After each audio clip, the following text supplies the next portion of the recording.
तो Archimedes principal पर experiment करने के लिए चलो एक गिलास में हम लोग वाटर लेते हैं, ठीक है, और ये बड़ा वाला बीकर में हम लोग डाल देते हैं, ठीक है।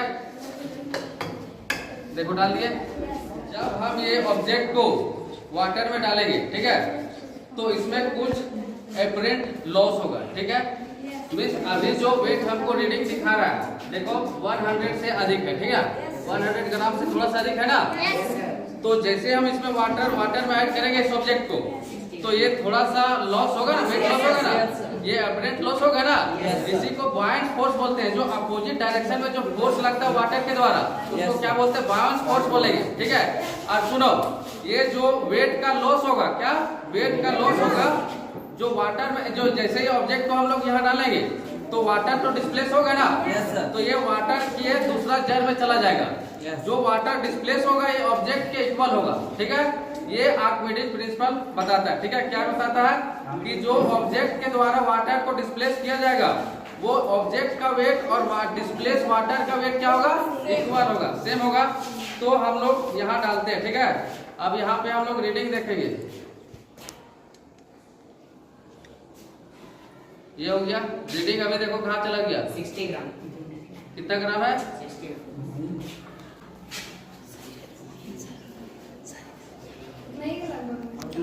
60 ग्राम है ना। चलो ठीक है, ठीक है। अब सुनो, अब ये जो वाटर एक्स्ट्रा आया हमारे पास, सुनो, ये ऑब्जेक्ट द्वारा जो डिस्प्लेस किया गया एक्स्ट्रा जो अपरेंट लॉस हुआ था, और ये वाटर का वेट इक्वल होना चाहिए, ठीक है। हम लोग इसको किसी पैकेट में हम लोग डालते हैं और मेजर करते हैं, ठीक है। अच्छा से गिरना नहीं चाहिए, पकड़ो तो इसको।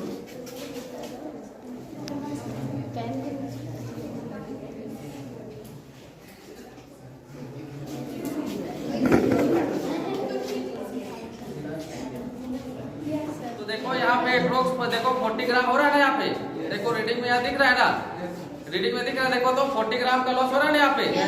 मीन्स हम लोग आर्किमिडीज प्रिंसिपल के अकॉर्डिंग हम लोग समझ गए क्या, कि क्या समझे, कि जो ऑब्जेक्ट को वाटर में हम लोग डालते हैं, जो ऑब्जेक्ट वाटर को डिस्प्लेस करेगा, ये ऑब्जेक्ट का वेट और डिस्प्लेस वाटर का वेट क्या होगा, अब हम आर्किमिडीज प्रिंसिपल पर ही एक और एक्सपेरिमेंट करेंगे जो कि फ्लोटेशन पर होगा, ठीक है।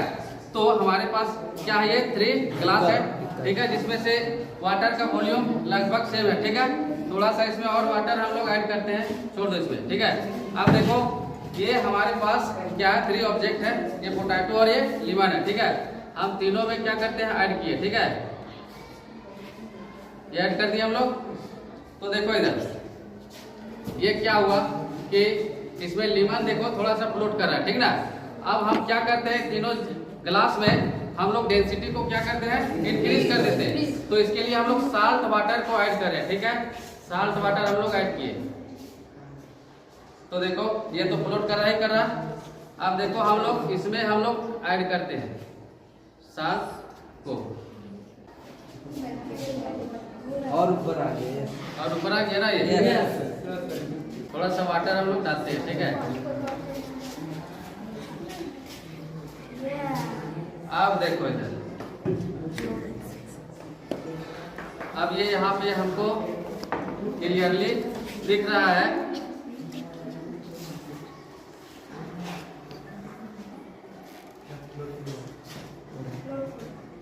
हाँ अभी इक्वल। अब हम लोग यहाँ क्लियरली देख पा रहे हैं, ठीक ना। इसमें जो लेवल था वो ऊपर में क्या हो रहा है, फ्लोट कर रहा है। और ये देखो ना ही नीचे में है और ना ही ऊपर में है, ये बीच में फ्लोट कर रहा है, ठीक ना। और ये देखो यहाँ पे जो है ये कंप्लीटली नीचे में सिंक है, ठीक ना। तो हमारे पास ये 3 केस क्या है, देखो इसमें क्या है, जब ऑब्जेक्ट फ्लोट कर रहा है, इसका मतलब क्या होगा कि वाटर का डेंसिटी ग्रेटर देन है ऑब्जेक्ट का डेंसिटी से, यही ना है। मीन्स वाटर का डेंसिटी ग्रेटर देन है लेमन का डेंसिटी से। फर्स्ट केस हो गया ना। सेकेंड केस में क्या है कि देखो वाटर का डेंसिटी है और ये पोटैटो का डेंसिटी दोनों क्या है, इक्वल है, जिसके कारण ये क्या है, बीच में फ्लोट कर रहा है, ना ही ऊपर में और ना ही नीचे में। अब देखो थर्ड केस में क्या है कि ऑब्जेक्ट का दैट इज पोटैटो का डेंसिटी रिटर्न देना है किसके, वाटर की। तो हम लोग यहाँ डेंसिटी के कॉन्सेप्ट को समझ सकते हैं, ठीक है।